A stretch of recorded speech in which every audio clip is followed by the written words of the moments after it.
The broadcast is now starting. All attendees are in listen-only mode. Hello, everybody. This is Sharon Ryan from the Alumni Office, and I want to welcome you to Meditations to Heal Our World, Part 2, presented by WP alumna Jennifer Caputo, class of 98. Some of you were here last week. For those of you who weren't, we're going to go over how the webinar works. But for those of you who were here, we'll have a little abbreviated section about sitting postures and things. But then Jennifer's going to do a lot more meditations this week that I think you're going to find really enjoyable. So I want to thank you all for attending, and I hope that these meditations will help you to relax, focus, and maybe have a little bit of calm at the end of what was probably a really hectic week for most of you, if not all of you. So let's hope that this will be a nice ending to our week and a nice relaxation. So before I introduce Jennifer, I'm going to tell you that you should be able to see the webinar, the very first slide here on your screen. You should also be able to hear me. I hope you can. If you have any problems or if you have any questions, you have a little questions tab on your control panel that you can type in at any time. We will probably wait till the end to ask them, but please feel free to ask any questions you have or make any comments, and we'll make sure that our presenter, Jennifer, gets those. So now I want to introduce today's topic and speaker. Jennifer Caputo is class of 98 from William Patterson. She's a fifth grade teacher at Helen Morgan Elementary School in the Sparta Township School District. She was also recognized as Sussex County Teacher of the Year for 2019-2020, and she was named a finalist for the New Jersey Teacher of the Year for 2020. Jennifer is here with us today again. This is our second in a series, we hope, to teach you and to allow you to practice meditation techniques for your daily life. She's going to tell you how she came to meditation and go through several different meditation techniques. We hope I think you will definitely find one that works for you. So, and we thought Friday at 3:30 would be a nice time to de-stress, relax. So we hope that you will enjoy this as you transfer from working at home to living at home and all kinds of stuff. So now I want to introduce our presenter, Jennifer Caputo. And thank you, Jennifer. Thanks so much, Sharon. Hi, everyone. Thank you all for tuning in today to part 2 of Meditations to Heal Our World. I've been invited back to share with you the practice of meditation with the intention to heal ourselves, to heal the worlds that we've found ourselves confined to live in lately, and to also help heal the people of our world today. Because we know that the news is getting more and more intense each day. There's lots of static going out there, and it's really creating a lot of chaos in our world these last several weeks. So the good news that I want to share with you today, and is really going to be the focus of our day today, is that all of this is a choice. It's all a choice as to how we respond to what's going on around us. The time that we're faced with right now is very much a paradox. On one hand, there's this isolation and people out of work, sickness and death. And on the other hand, we're witnessing an abundance of goodness all around us, with our healthcare workers putting themselves on the lines for us. Neighbors are reaching out and connecting in ways they've never done before. I don't know about you, but I've read some really great stories about neighborhood bingo games that are happening on the front porches and people's decks. Basic household items are being left at doorsteps, meals are being delivered, landlords are forgiving monthly rents. Teenagers are even becoming sick of their devices, of all things, and kids are realizing how much they really love the routine of the typical school day. So there is just a lot of light that is coming out of this darkness.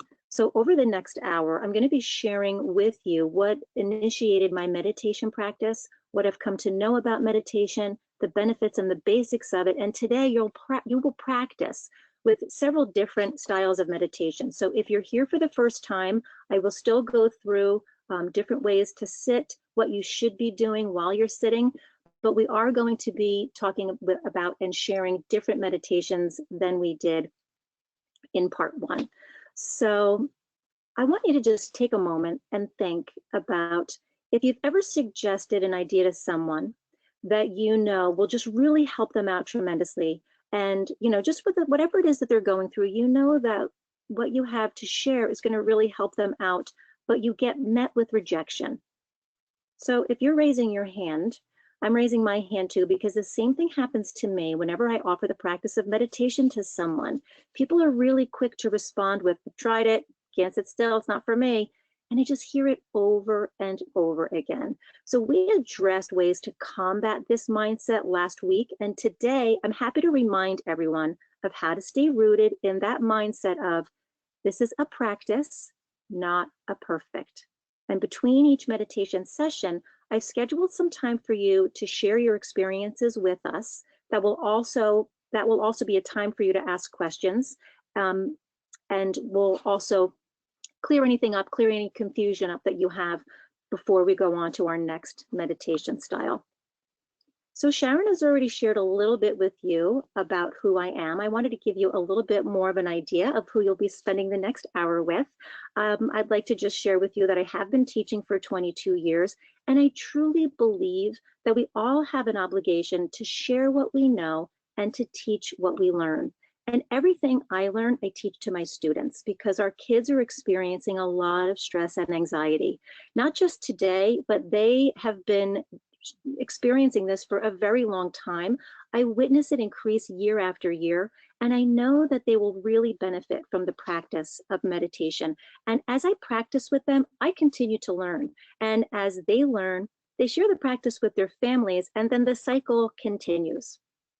When I'm not teaching the kids during the day, I teach and design graduate courses through the Regional Training Center for the College of New Jersey and LaSalle University.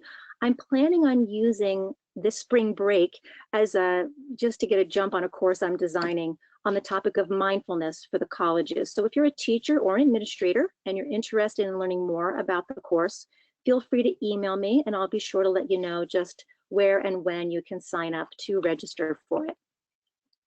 Sharon's also mentioned that this has been a very exciting year for me as a teacher, and I've been using the county teacher platform to highlight other teachers in Sussex County who are also implementing best practices of social and emotional learning in the classroom, in particular yoga and mindfulness. So what I've been doing is conducting podcast interviews with these educators.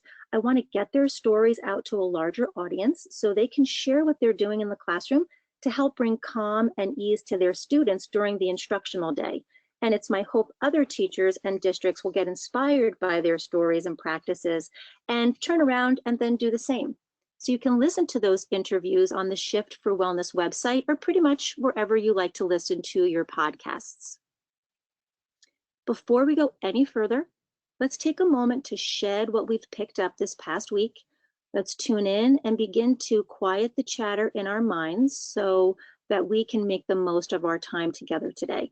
This meditation, I call it the quieting meditation. It's one that I developed over time, and that's going to happen for you too as you begin to develop your own practice.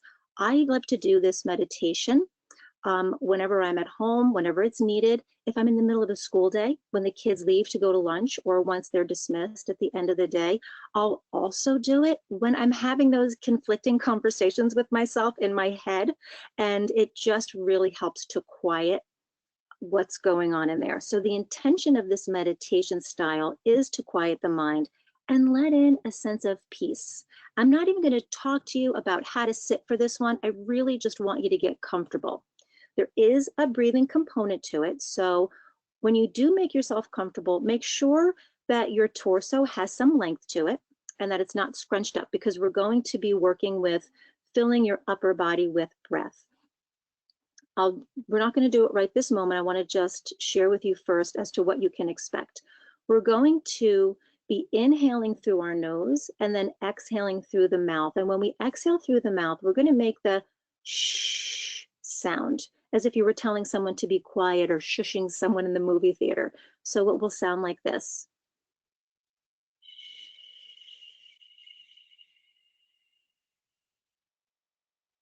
And you'll continue that way until all the air is expelled from your lungs. And I would love for you to do it quietly, because the intention here is to just tell your mind in a very loving way to just chill out. to just slow down. So I'll walk you through the inhale because the focus is going to be first filling up your lower belly. You'll then go to expand the rib cage, and then you'll be sending breath all the way up underneath your collarbones. In yoga, we call this wave breath. So if you're all set and ready to go, get yourself into a comfortable position, and you can place your hand on your lower belly and begin to send your breath as you inhale into your lower belly, and feel your lower belly push your hand out a little bit with your breath, and bring some awareness to your lower back as well to see if you can expand your lower back. And then just when you can't let your belly expand anymore, begin to send your breath up to your lower lungs, into your rib cage there, and expand your rib cage out to the sides, front and back. And just when there's no more room for expansion, send that breath to the upper chest, under your collarbones. You might feel it go up your throat and underneath your jawline, all the way out to the ears. And then when you're ready to exhale, go ahead and exhale with a shh, contracting all the places you've just opened up from top to bottom. So releasing from under your collarbones, contracting your rib cage back and bringing your lower belly, contracting all the air out. And go ahead and take 2 more rounds of breath like that, and I'll allow you to just do that at your own pace.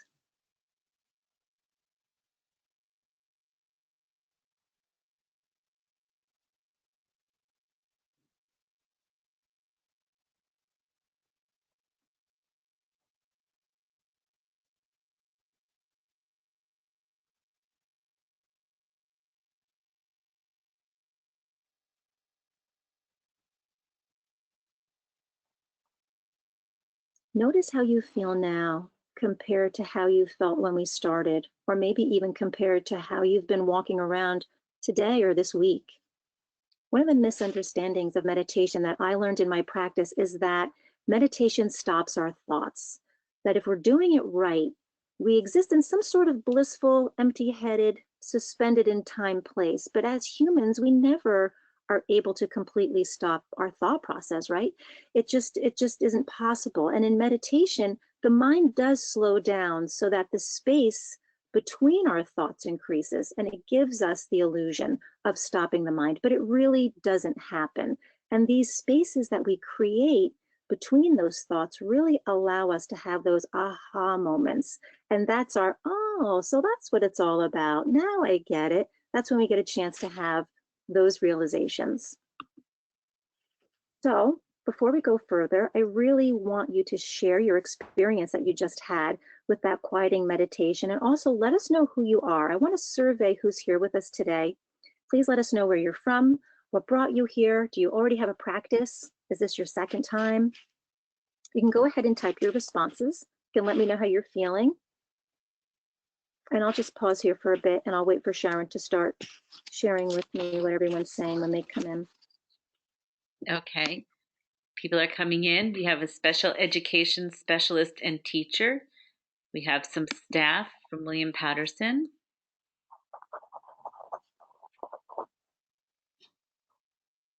A school nurse. This is the person who's here for the second time and looks forward. She looks forward to it all week. That's that's a good thing. We have retired alumna. We have an undergraduate student in senior year at William Patterson. Congratulations. Um, a retired Union City administrator.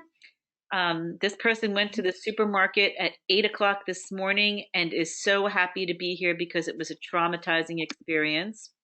Oh my goodness. We have lots of teachers, a health educator, first time here, a William Patterson alum, a freshman student. Oh, welcome. This is your first time, and you're going to love this, just so you know.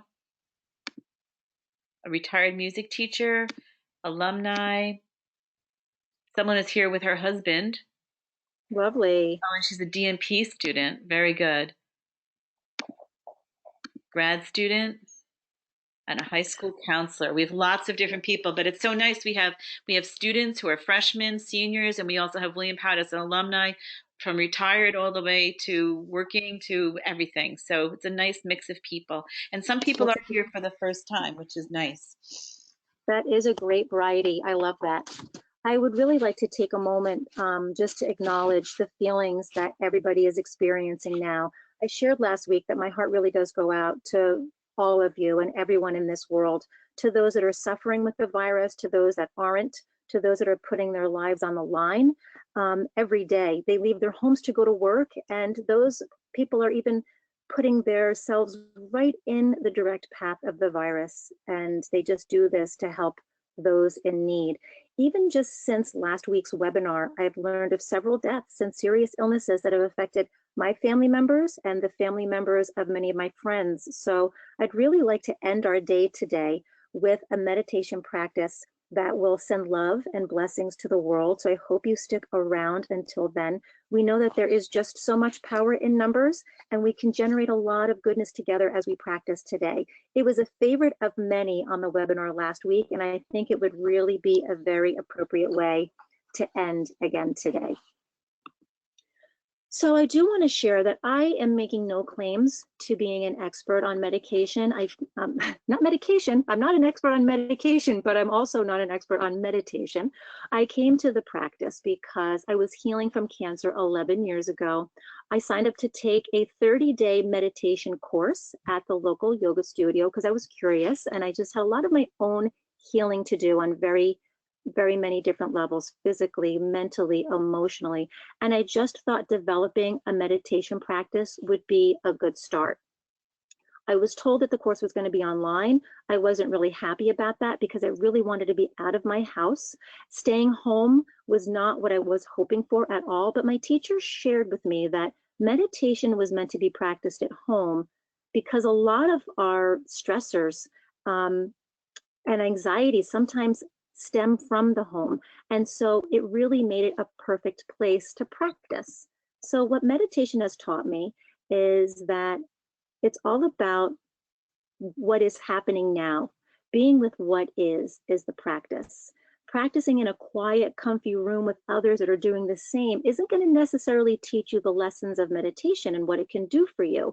You still benefit from those lessons in the practice, but being with the chaos. So the woman that was, the woman or the man who was in shopping this morning at 8 o'clock in the morning. That was a woman. It was a woman. What a perfect opportunity to practice the meditation even at that time. Being with all of that chaos is really where we want to learn those lessons. So with that being said, I'm excited to share with you what I have learned over the years and how I've made meditation a daily habit. And I'm hoping that it will do the same for you, especially at this time. We're going to talk about the benefits. You're probably familiar with them already, which is why you're here. It lowers our blood pressure. It reduces stress. It boosts the immune system, helps control pain. And we're going to do a specific meditation on pain today. And it can also be used to help you stabilize your weight. It's also shown to have an overall mellowing effect on our minds and bodies. And at the same time, it also increases an alertness. It creates this unique state. It's unlike anything that you may be used to. When we're sleeping, we're relaxed, we're unengaged.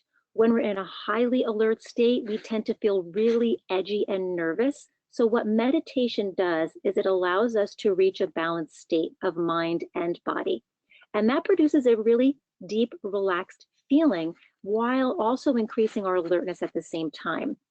And there's also less tangible benefits to the practice as meditation enhances our creativity, slows down the aging process, it induces deep sleep, and also it helps increase a peace of mind. So that's when I always love to ask the question, why isn't everybody doing it? And how come it's not being taught in our schools? And I really think that that is starting to change, which I'm happy to see. You don't need expensive equipment to practice. You don't need a special outfit. It really just takes a comfortable way of sitting. And for this guy at the top of the desk, he's enjoying that spot. I like to just sit on a floor. I prop myself up on a pillow or a blanket, and that works really well for me. And I can also get myself nice and comfy on a chair. And even just sitting in my bed works very fine. There's no right or wrong here.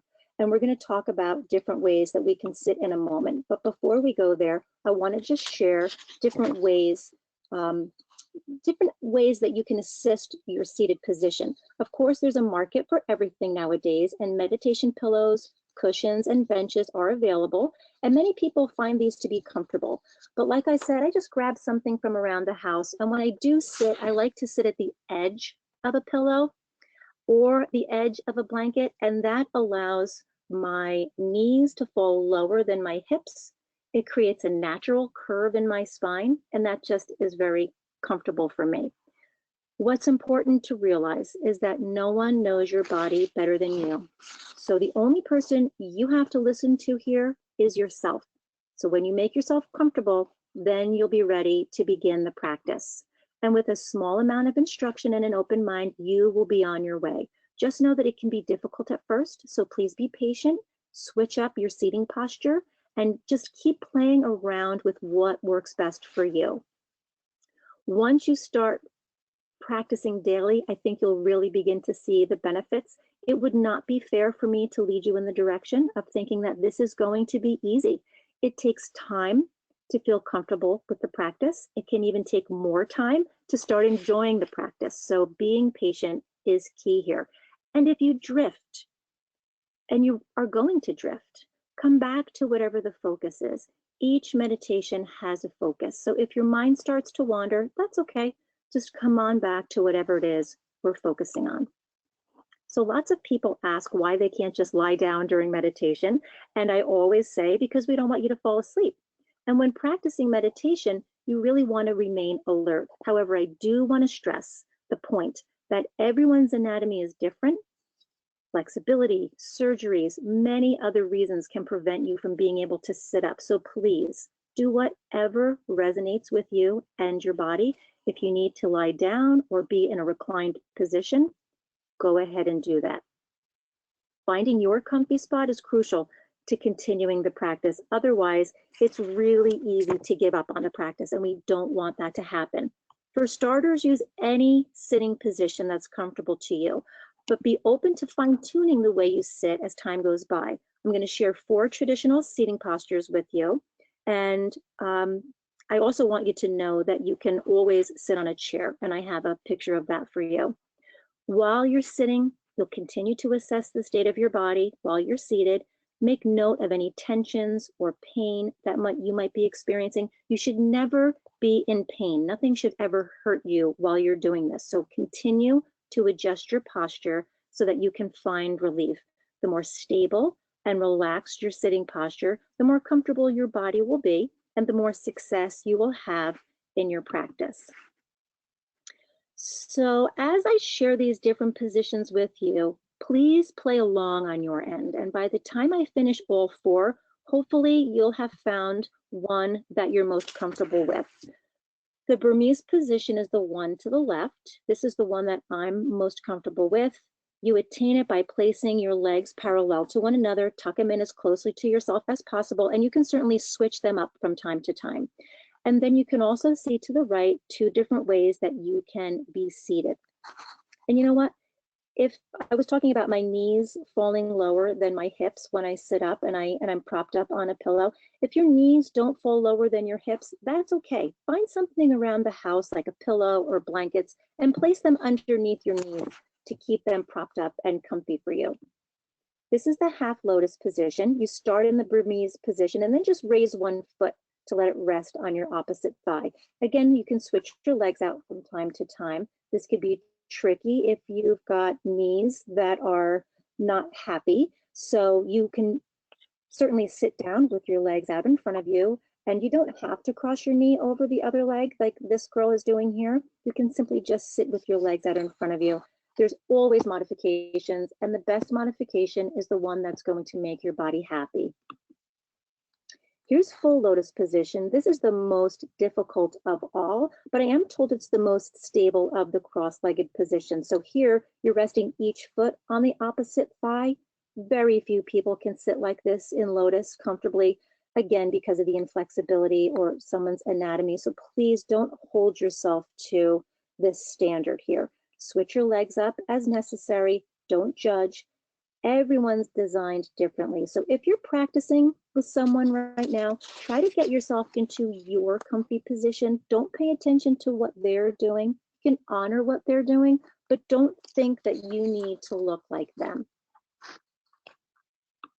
The last position I'm going to share with you is the prayer position. This is another one of my favorite positions, and this is attained just by kneeling with the tops of the feet and the shins on the floor.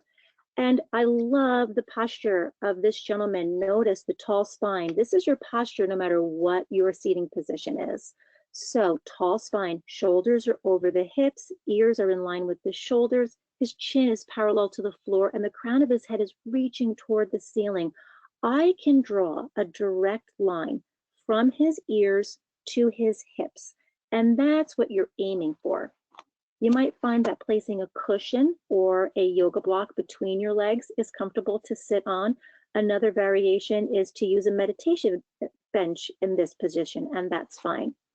And I always feel compelled to share with people that you can also curl your toes under while sitting on your feet here, just because I get so much of a release when I do that. It's a great way to stretch out the bottoms of your feet. All right, so here we go. I'm going to just pause for a moment here and ask you to tune in, share with us, what do you think is going to be your most favorite seated position? Jennifer, while we're Yes. waiting for people to answer that, can I ask you 2 questions? Yes. Somebody wants to know if you can use an adjustable base bed to help you. I don't see why not. Again, if that's going to work for you, then absolutely use it. Okay. And someone else also asked if you have any recordings that you can share on a Google Classroom. I don't, but I'm happy to make them. Okay. We will talk about that. Okay, so we have Yeah. people saying one person is sitting in a chair at the moment. Another person likes the Burmese, the first position. Another person sitting in a chair likes pillow behind their back. This person's Nice. in a double lotus and just started massaging their feet and had a moment of self-love. Well, it's wonderful. Lotus position. Burmese, kind of equal between Burmese, chairs, and lotus. Okay, good. You're listening to your body and you're doing what you need to do at that time. Every time you practice, your body's going to feel differently. Yeah, this person's in the prayer position and a person with a pillow. Okay, Okay. all got different. Very good. Thank you. All right, so let's talk about what we're going to do while we're seated. So you've established what's comfortable for you. So now that you're seated, I want you to pull your chin in slightly so that your ears line in with your shoulders. You're going to bring your attention to your mouth now. So your mouth is closed if that's available to you. And gently touch your tongue to the area where your top teeth and gums meet. And just relax your jaw by keeping your teeth slightly apart. And you can close your eyes. Let them soften and relax. If closing your eyes is uncomfortable for you, then just gently at the floor or at the table, wherever it is you may be. When we close our eyes naturally roll inward and upward, slightly gazing in the direction of the third eye, which is the area between the eyebrows. Don't force this by staring at that third eye. Just relax the eyes and let them go where they will. Let the relaxation in the eyes move downward through your body. This is you beginning to take a quick scan of how your body is feeling. You'll want to do this each time before you practice. It'll become quicker and quicker as you grow with your practice. Notice your shoulders, let them loosen and release any tension in that area of your body. The arms should naturally drape down. Roll your shoulders back and down. This will create a sense of broadening across your collarbones. And then place your hands either palm side down or palm side up, just gently on the tops of your hands. Palms down gives you a more introspective experience. Palm up is a form of receptivity. So the position of your palms is subjective. It's really you, depending on whatever it is you're looking for to receive from your practice. Then allow your belly to soften and relax. You do this Your belly drops a bit and it rounds out. I want you to picture the round and relaxed nature of a baby's belly. And as a final check before your focus, gently sway back and forth, and then from side to side until you reach a balanced position. Imagine that your spine is a stack of coins perfectly balanced. Often when we experience different aches and pains, the root is an unbalanced spine. So be mindful and attentive to the balance of your spine. And now breathe in a natural and unforced manner. This is our posture and attitude for meditation. Just work on sitting here while I share a little bit more about two different types of meditation styles. We didn't talk about this last week, so I'm taking you a little bit deeper. You're welcome to keep playing with different seating styles while I'm sharing this with you, or you're welcome to just be still and listen as I share. So every meditation technique is just a focal point of where to concentrate them. Regardless of the origin of the technique, there are two basic types of meditation. There are guided types and there are concentration types. So with guided techniques, with guided meditations, the focal point changes. For instance, a guided meditation will take you on a visual journey. Prayer can also be considered a guided meditation, as what you're saying in the prayer is always changing. Generally speaking, guided techniques are said to open the heart, and it suggests that if you are right-brained or more artistic in nature, you might be more inclined toward guided techniques. And with concentration techniques, the focal point never changes. So this is where your mantras and your affirmations are the act of saying a word or phrase over and over again. These are examples of a concentration technique. While guided meditations open your heart, concentration techniques develop a sharp focus. If you're more analytical or left-brained in nature, you may lean more toward concentration techniques as your favorite style of meditation. Just as a carpenter gets better at using his or her tools by practicing, a meditator becomes more adept and proficient with different techniques in different circumstances. So if you were to wake up with a scattered mind, you might try a technique that develops your concentration. If you're angry, a heart-opening technique might be best. This is all for you to experiment and become familiar with. And with your practice, you'll soon know what tool to pull out of your bag for each particular circumstance. Ultimately, it'll be so ingrained that it'll be automatic.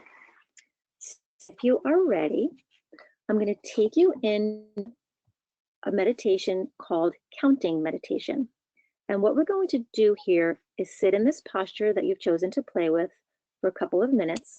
We'll breathe and we'll just let the body breathe itself. So don't force it. And you can scan the various checkpoints of your body. You can bring your attention down to your feet, your ankles and your shins. How are they feeling? Awareness in your knees and your thighs and your hips. What does your lower body feel like right now? And then let's venture into the belly and your entire torso. What's happening there? Your neck, your arms, your hands, moving all the way to the top of our body up to our head. Check for tension. See where you can breathe into the tension and send some relaxation to that point or to those points. Your eyes are soft. Your shoulders are loose. Your belly's relaxed. Your spine is balanced. And allow me to share how the counting meditation will work. So I'm going to tell you what's going to happen first. So on the in-breath or your inhale, you're going to say in your mind, count, you're just going to count 1. And on the out-breath or the exhale, you'll count 2. So for each breath cycle, we'll say, in our head, we'll say in 1, 2, then in 3, out 4, and on. And you'll count to 10 in this manner and then go back to 1. And as simple as this may seem, this meditation technique can show you how scattered your mind can be. Mind drifts and you lose track. I want you to go right back to number one again.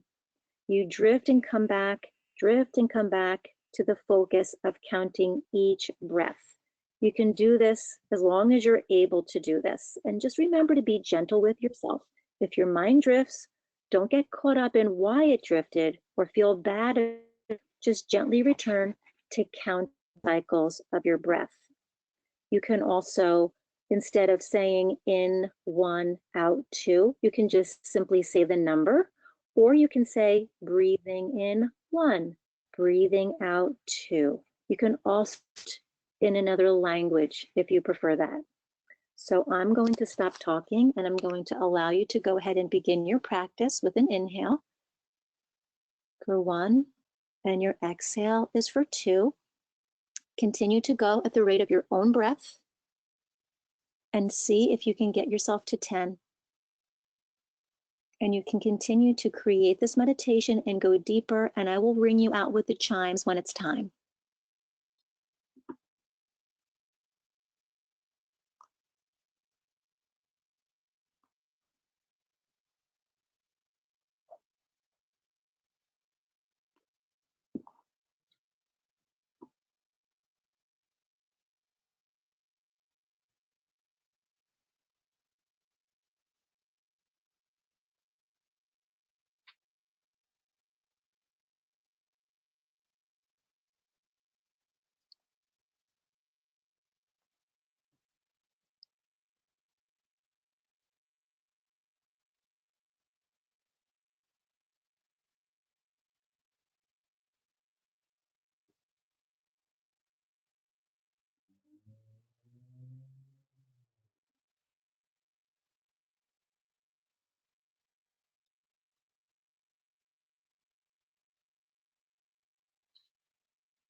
You can begin to deepen your breath and gently blink your eyes to open.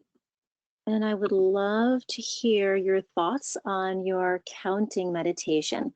Share with us your experience. What number did you get to? I'd love to know. And I'm happy to answer any questions that you may have after that practice.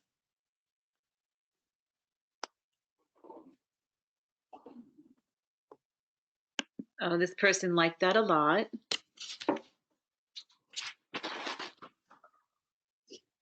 This person got to 10, and as they went further, felt more and more relaxed.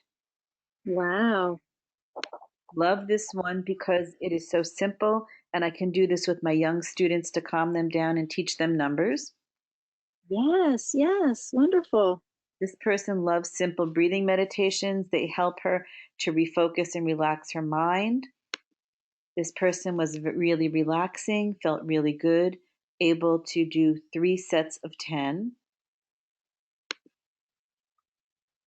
Did several rounds. Her mind did not drift.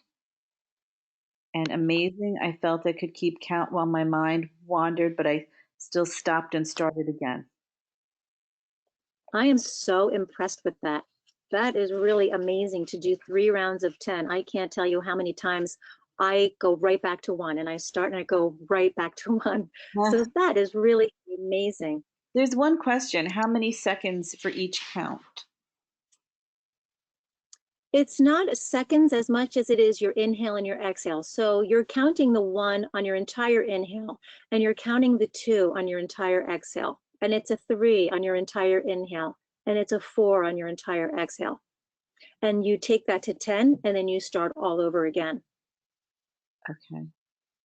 Everyone thinks this is very relaxing. Someone said their head started to nod, and then they felt so relaxed and got to the three of the fourth round, and they liked the counting for the focus. Very relaxing and peaceful.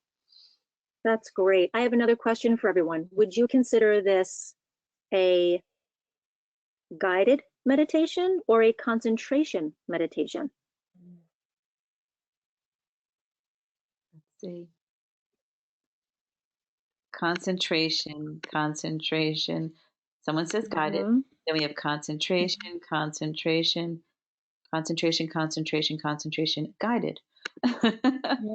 Concentration. It's great. It's great to know that. I would consider it concentration myself. However, depending on how your brain works, right? If you're a very visual person, then you could very much see this as a guided meditation as well. All right, are you ready for another? Yeah. I have a meditation I'd like to share with you. It's called Accepting the Truth. So if we're not in physical danger or in severe pain, our biggest obstacle, speaking in general terms, of course, is our stubbornness. It's our stubborn refusal to accept things just as they are in this very moment. So we're going to practice doing just that. Come to your meditative seat, and I'd like to invite you to maybe try a different seat, try a different seated position. If you have never tried meditating in a chair, give it a shot, because maybe you'll see just how beneficial it is, and you might be more apt to do that if you are at work or if you work from home. You can see how you can just pause and not move and meditate right there in that spot. So come to your meditative seat, make whatever movements you need to do to be comfortable. Get yourself balanced and relaxed, and just give yourself a quick scan of your body. See if there's any pain, any tension that you can try to release, and turn your attention to air flowing in and out of your nose. Expand your awareness to include the movements you make with your chest and your belly, breathing freely. At the same time, be aware of your heart at the center of your breathing. Soften and feel a sense of opening in this area. Soften the outer edges of your body. And expand your awareness to your whole body, to your feet and your hands, to your face, to your entire being. Expand your awareness to the room you're in, then the structure of the building and the people that are walking and driving on the streets or the highways. People that are in their homes, those people that are in their jobs still, or perhaps in their yards. Bring your awareness to everyone and the many things that they're doing right at this moment. Contemplate the incredible coordination and balance and the interactivity of it all, the many people and their activities, perfect balance as the world spins on its axis.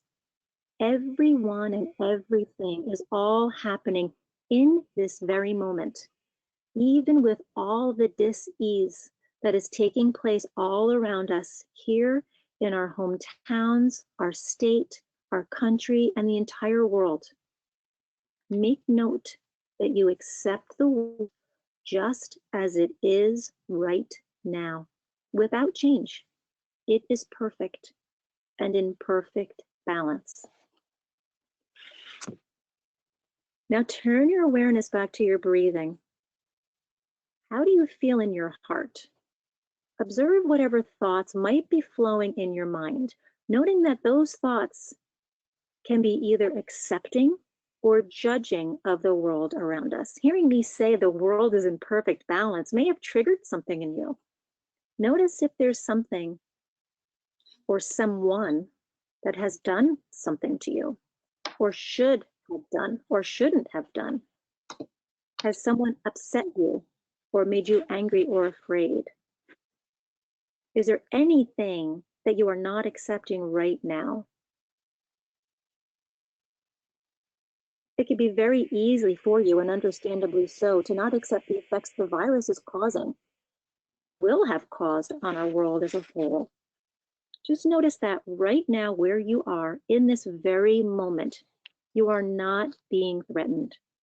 You are safe. You are secure. You're entirely okay right now. All is well in your world. So with the next few breaths, see if you can let go of any judgments or worries, concerns, apprehensions, dislikes. See if you can let them go on your exhales. Just relax into releasing your judgments and accepting the world right now just as it is. You may be sharing a home with someone who has recently been diagnosed or who's waiting for test results, but at this moment, you are here. You are not in a hospital. You are here and breathing along with us. Relax into releasing your judgments and accepting the world right now just as it is.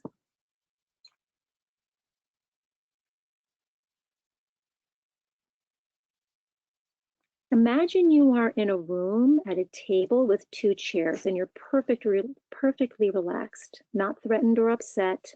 You are at peace and you're at peace with the world. And someone with whom you've been at odds, someone you've had a conflict with, walks into the room and sits down at the table with you. Rather than reacting with anger or rejection, just stay with your breathing. Stay calm and comfortable in your body. Hold a focus in your heart. And gently look at this person in the eye and without fear, without judgment, experience opening your heart to this person and see this person as a person just like yourself in all of his or her own suffering, just trying to be happy just like you. Envelop this person with your compassion and acceptance and say, I accept you just as you are. And observe how this feels. How does it feel to let go of judging and to accept?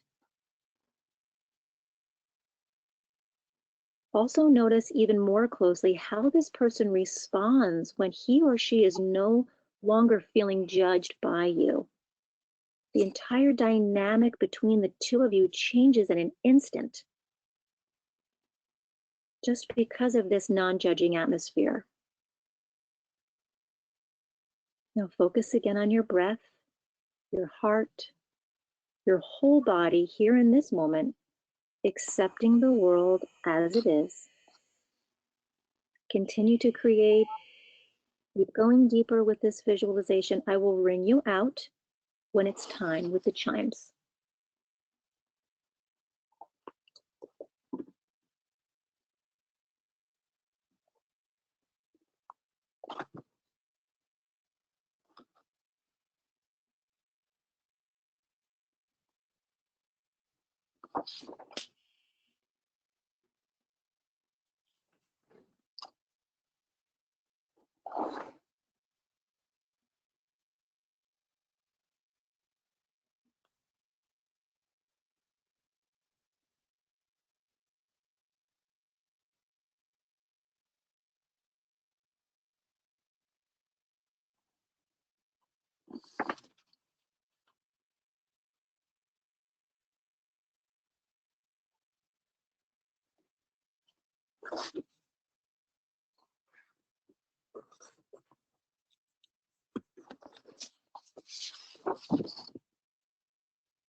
Begin to deepen your breath, and you can gently blink your eyes to open. And I'd love to hear your thoughts on accepting the truth meditation. I'll chat a little bit while we're waiting for your thoughts to come in, but an excellent side benefit to this is that when we're focused on someone else, we're not focused on ourselves. We naturally reach a presence of mind and heart, and the mind and heart of compassion, and therein lies freedom, and freedom to accept the truth. And it's a great freedom to feel. Oh, we have somebody who said it was very peaceful. And one person said it was very unique.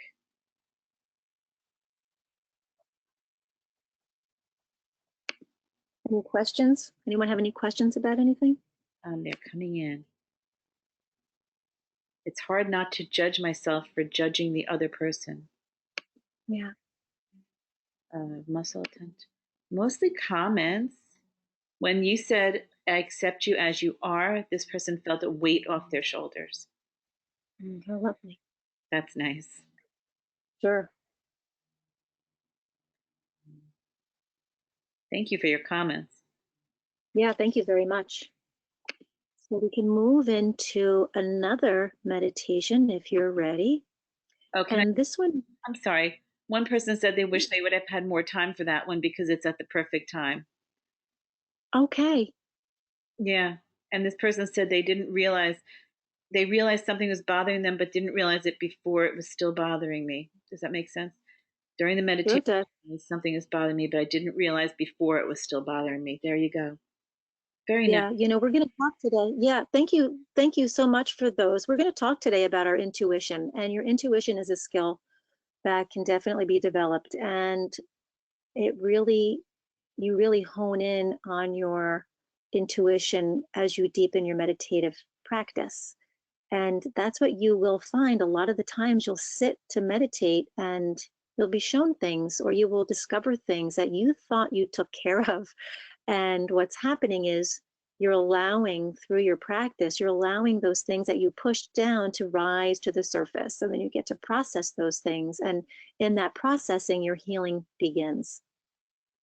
So thank you for sharing all of those things with us. And I'm sorry that I hope you didn't feel rushed. I hope it was more of a sense of, oh, I really loved this meditation and I want more time. I wanted to share a few more meditations with you today. So my intention is to share a few more than what I shared last week with the hope that you can get a taste for them and then go ahead and continue to practice them on your own. So I'm going to walk us in to another meditation. It's called Change Meditation. And again, I'm going to invite you to consider sitting in a new position. You can change it up if you'd like. Everything is in a state of transition. Some of the changes around us are difficult for us to see and acknowledge due to our limited abilities to perceive what's happening a lot of the times. Take a rock, for example, it seems to change very little, but in time it'll become soil and then sand. And a lot of the times we're quite tuned into the fact that our pleasures can fade very quickly. We hop from wanting one thing to the next, to the next, to the next. Once our desires are satisfied, right? They start to then change. And emotional pains will do the same thing if we let them. But we tend to hold on to emotional pains far too long. Just like the person who thought they healed something and took care of it, but it just popped up in the last meditation. More often than not, the amount of time that we give to grief or sadness or anger or anxiety is caused by our own rigid beliefs. If a belief about the world around us has worked in the past, it just might not serve us any longer. It's time to let things go, even if it's not based on reality or logic. It's even worse when it comes to beliefs about ourselves. So whatever it is whatever beliefs we're holding on to, it's time to start letting them go. And they can be really hard to let go because letting go means that you have to change. So we're going to investigate that right now. So come into a quiet meditative space in your mind. Go ahead and relax into your steady breath. Scan your body, see how it feels. If you've started off in one position, one seated position during this change meditation, and then all of a sudden in the middle of it, or as we start to begin, you need to change, go ahead and change it up. That's fine. Go ahead and open and round your belly, loosen your shoulders and soften your eyes. And begin to think about the process that the earth went through to come into creation. Material of the universe came together to form this ball of ours, solidifying and developing an atmosphere. Water started to collect in places, in low places, and plants grew. Animals swam in the water for a while, and then some started to walk onto land. Relatively speaking, what you're visualizing has taken an amazingly long period of time. The earth constantly shifted, forming the continents. Mountains pushed up and were worn down by wind and rain. Various life forms were born and in turn gave life to other forms and then died off. They became extinct. Species were continually splitting, becoming new life forms, some of them dying off, some of them surviving, to lead to your eventual birth. Take a moment to contemplate all that has happened up to the time of your birth, the seemingly infinite time that has passed, the multitude of births and deaths. You grew, your cells formed, and you were thrown off to be replaced by other ones a multitude of times. They continue to form and reform who you are. When you started out, you didn't know much. You learned and you kept learning. Things happened. People came into your life. Some stayed while others moved on. In the same time, many cycles of the universe occurred: the rising and setting of the sun, the waxing and the waning of the moon, the changes of the weather and the tides of the ocean, the changing of the seasons year after year. All the while, some things seem to remain the same while others have been transformed or eliminated. The sense you have of yourself may seem rather stable, but you're not who you were when you were a child, or several years ago, or even last week. You're constantly changing with every breath that you take, while the world around us is in an ongoing state of flux, forming and reforming. Nothing remains the same. All is impermanent. When you really think of it, there's nothing to cling to. But that's not cause for worry if you're attuned to the flows of the universe. With all of your being, embrace this constant transformation. Loosen the attachments to certain conditions as you think they are, and know that new conditions are forming. Even those new conditions will fade with time to be replaced. You have no way of controlling all of these changing conditions. Be comfortable, at ease with the concept that you are part of an ever-evolving universe in continuous transformation. Welcome the changes as the natural order of the universe. If this is hard for you, ask yourself, tune into your third eye, that space between your eyebrows. This is the space of the all-knowing. This is your intuition I was just talking about. It's your higher self. Ask it, how do I welcome the changes as the natural order of the universe? And wait to be shown. It will be shown. It will reveal itself to you. It may be something you see in your mind's eye. It may be something you hear. Don't dismiss what you pick up. If you don't know what to make of what you see or hear, ask again. What does this mean? And pay attention. Intuition is a skill and it can be developed. As you build up your meditation practice, you will see your intuition strengthen as well. Continue with this meditation on change, what change means to you, what's being revealed to you. And I will ring you out with the chimes when it's time.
You can begin to deepen your breath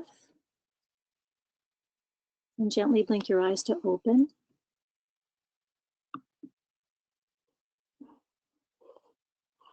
Some people find the thought of constant change depressing, and I can understand that. For some people, that's very difficult.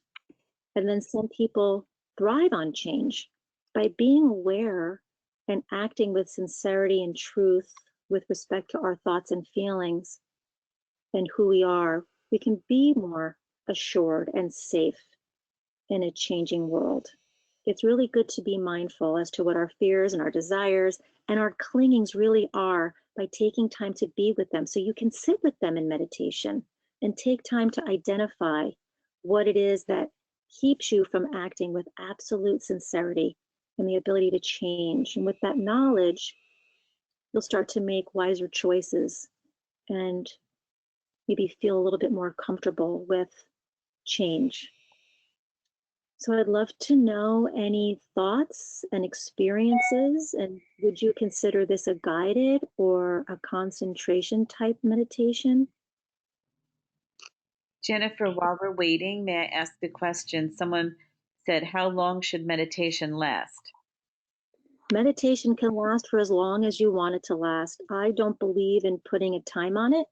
I don't think that there's a prize for anyone who can meditate all day. I mean, there are people that meditate 4 days. I think that if you can meditate for a minute, you've done a really great job that day. So I think if you're looking for something to work toward, I would set a timer when you meditate. And then whenever you're done, just glance down and see how long you were able to meditate for. And if it's something that you want to build up in that capacity, then just work on your practice of sitting still and just seeing how much longer you can meditate day by day and see if that increases. Thank you. A couple people wrote that they're people who like change, who thrive on change. So, with this last one. Yeah, I do too.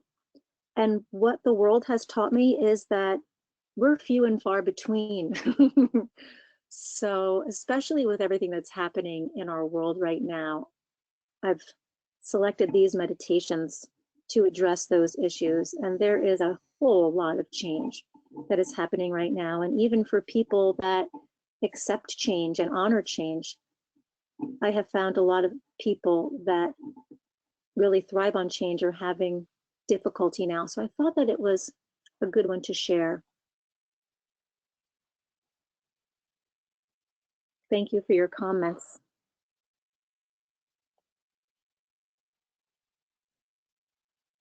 Nothing else coming in, Sharon? No, that's it. Just most people are saying they like the change and thrive Okay. on change. Okay, very good. Very good. All right, then we'll keep moving on. This meditation is a pain. It's actually meditating on pain. And again, I'm going to invite you to find a new way to sit. Or if you're rocking it where you are, then please, by all means, stay where you are. And a lot when you start a meditation practice, one of the first things that you may have to deal with is pain. It can be, and we're talking about time before. You may intend to meditate for 15 minutes and then into a sort of pain in your body, but you and you don't want to fidget. And more time passes and the pain still doesn't, then feelings rise, right? So you start to feel angry and frustrated, and then you begin to judge yourself and tell yourself, this is so stupid. What am I doing this for anyway? And now you've got two sensations going on. You've got this initial pain or this primary pain, which is whatever the ache is in your body. And then you've got your reaction to it, your secondary pain. And sometimes we might not be able to do any our primary pain. We may just have to learn to understand it and deal with it as best we can, come to terms with it. The secondary pain, however, is something that we can work with. And using the awareness that comes with the meditation practice, we're able to distinguish primary from secondary pain and realize that it is something extra. It's something that can be modified. It's something that can be reduced or eliminated. Even if we're left to cope with primary pain, which is the feeling in our body, by minimizing our secondary pain, which is our reaction to it, we can improve not only our practice, but our lives as well. So when we manage to put our minds at peace, there can be pain without suffering. A quote that I really love from taking this meditation course was one that it is one I often remind myself about. It's from the Zen masters, and they say, pain is inevitable, suffering is optional. I'm going to say that again. Pain is inevitable, suffering is optional. Now, this style of meditation really is for anyone experiencing pain. So if you're not experiencing any pain at the moment, I invite you to still join in so that you have what I call a quote unquote body knowledge that you can just keep in your back pocket and pull it out whenever you need to. So Jennifer, go ahead. I'm sorry, Yes, dear. you begin this one. I just want to say to people, it's a little over an hour, but we will keep going to finish this. So if you feel like you have to go, please, we're not going to be mad, and you may go, obviously, but we'd like you to stay if you want. So I just wanted to let you all know that. Thank you, Sharon. So go ahead and take your meditative seat, scan your body, tap into the rhythm of your breath, and notice any pains or discomfort that you're experiencing. And if you are experiencing pain, just pick one. Just locate it, really give it your concentration. Notice its size, see if you can determine the shape of it. Exactly what part of your body does it affect? Precisely where do you feel it? And when you've pinpointed its size and shape, determine whether it's moving or not. Is it shifting or is it staying in one place? Let yourself be absorbed by this pain. If it's moving, how is it moving? Is it flowing from place to place like blood? Or does it shift like a rock being picked up and placed from point A to point B? If you were to assign your pain a color, what color would it be? Is your pain hot or cold? And can you attach any present day emotions or past experiences to this particular pain?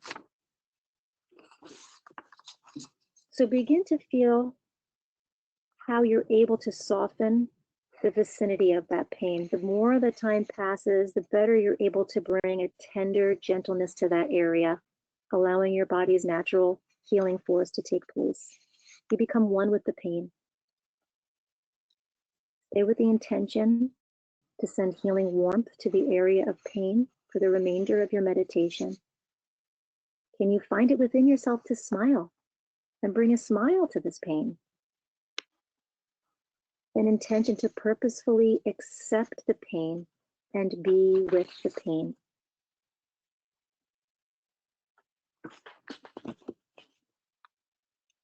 And you can continue for another moment, and I'll ring you out with the chimes when it's time.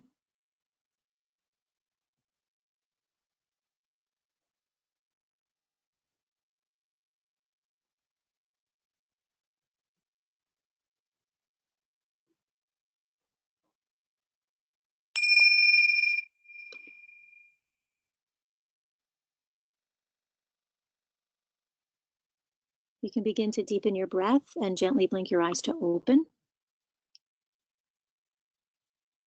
You can consider whether you would view this as a guided or a concentration style of meditation.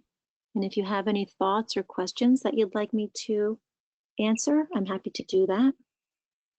We have a question about what does hot or cold pain mean?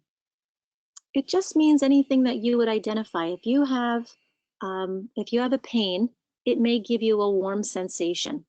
And I was just encouraging you to tune into that. Most pain that I have ever experienced has been hot. I've never experienced necessarily a cold pain, but everyone's different. So I was just asking you to see if you noticed anything there in that vicinity of pain. Okay. One person I just want to read says, one thing shifted her perspective years ago while living in pain was that I was adding emotional and psychological pain to her physical pain. meditation helped to shift her perspective and focus more on healing rather than being stuck in the pain story. That's lovely. Thank you for sharing that. You really got a handle on your secondary pain, right? Pain is inevitable, suffering is optional. One person wants to know, do you do different meditations based on how you feel that day, or do you plan a new meditation every time? I plan nothing. I just know that I'm going to sit. And when I sit, I automatically start something. And sometimes it's just being still and being quiet. A lot of the times it's the quiet meditation. I also love the body scan, and I tremendously love the metta meditation, which I wanted to end with today. And I'm still going to do it, and I'm going to give you just a very shortened version of it. But I really am very in tune with my body, and I just do whatever comes to mind at that particular time. Somebody says they have more peace with the change and pain meditations. Guess their Okay. favorite. And one person has a question is that she's very frustrated about her pain. Do you think that with time that she can come to accept it? I do. I do believe that. With my whole heart, I believe that. And I believe that it's just starting right now with this meditation. You may want to try it again when you go to bed tonight, and you may want to try it when you wake up in the morning. And maybe this is the one meditation that you want to focus on. And I know that this is being recorded, and Sharon is going to share this recording with everyone. And it will be a video that you can even just fast forward to this spot. And even if you just allowed me to continue to guide you through it, um, from the recording until you start to own the process, and then you can make it be as long or short as you'd like. Thank you. All right, friends, what I would love to do is end our meditation happy hour today with metta meditation. And this is a meditation of sending love and kindness to yourself and to others in the world. And what our world right now needs is love. And I'm going to ask you to take your meditative seat, tune into your breath, just to make sure you're comfy. Right now, the only thing I'm concerned with is honoring your time. I know you signed up for an hour meditation happy hour, and I don't want to disrespect that. But I think you'll see the power in this meditation. So I want you to, with your eyes closed and your body alert yet relaxed and softened, I want you to imagine a waterfall of light pouring through the crown of your head.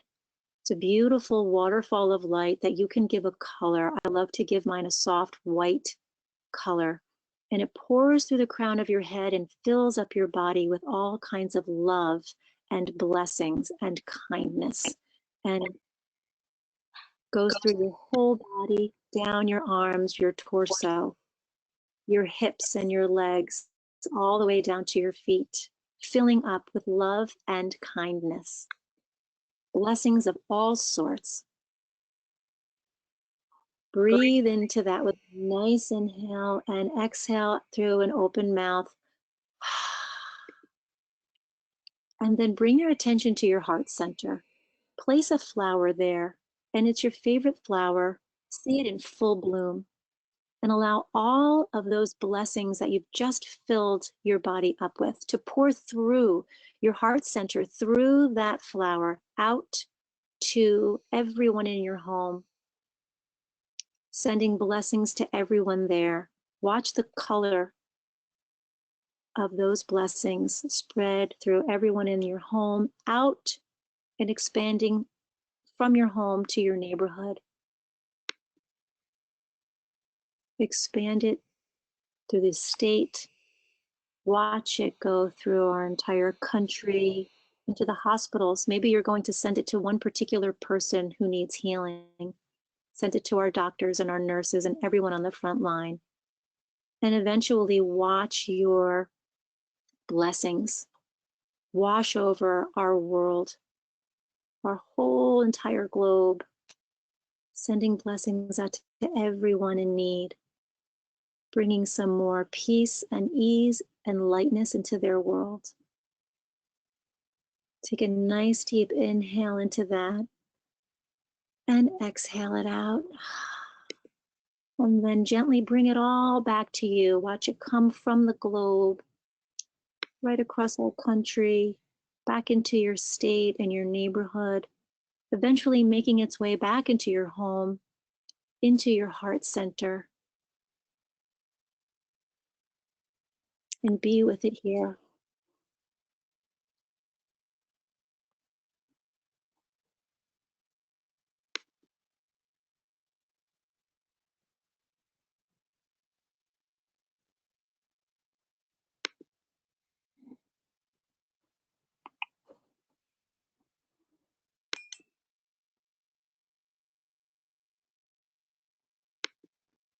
Then you can begin to deepen your breath and gently blink your eyes to open.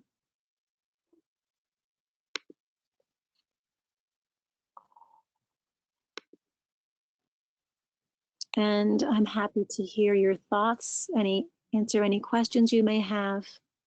I think you would see this as a guided meditation rather than a concentration meditation. Is there anything that I can answer for you at this time? Somebody wants to know if you do mindful meditation. I do mindful meditation. Yes. Jennifer also did a webinar for us on mindfulness that I can share with you as well if you'd like. This person says metta is one of my favorite practices, and another great, beautiful visual, beautiful guided visualization. Thank you. You're welcome. Please feel free to do it on your own and make it last as long as you'd like. So just as we wrap up our happy hour meditation, it's my hope that you take what you've learned today, practice it, share it, teach it with others. If you're a parent, teach it to your children. If you are a leader in a company, I hope that you share it with your employees. And if you're a teacher or an administrator, I hope you share it and teach it with your staff and your students. I really hope that you're able to walk away from this webinar with the drive to make this a part of your lifestyle. I think that you see that there's a meditative style that will work for you. You only need one, and you can stick with that one forever. So just a few tips. Set aside some time to meditate every day. The quality of the meditation is more important than the amount of time that you spend sitting. You can always set an alarm. They've got beautiful chime alarms that you can use now. And just remember, you're working toward meditation eventually being a pleasant experience. But at times, it could be difficult, and that can result in pain and frustration. So just be easy with yourself. Don't judge, and just try to enjoy it. So you can find me at the Shift for Wellness website. And you're always welcome to connect with me in lots of different ways. I've got a school on Teachable. I can be reached through email. I host the Shift for Wellness podcast, and I'm also on social media. And I would love to connect with you and keep this going if that's what you would like. Thank you so much for tuning in today, folks, and I hope that you are able to continue to move forward during this time of quarantine, a little bit brighter and a little bit lighter. And I hope that it helped to bring some peace and ease into your world today. Thank you so much, Jennifer. People are saying thank you, and we are going to see if people are asking if you're going to do another one next week. We will talk about that. And also, I will send this link to everyone of this recorded one, so you can go on it and do any of the meditations that Jennifer showed you. Like she said, fast forward to the section you like, and you can really do that. And people are going to follow you. So here's her information. And thank you very much again. And thank you all for coming. We hope that you can start your weekend on a very peaceful note right now. So thank you, Jennifer. Thank you very much. Bye, everybody.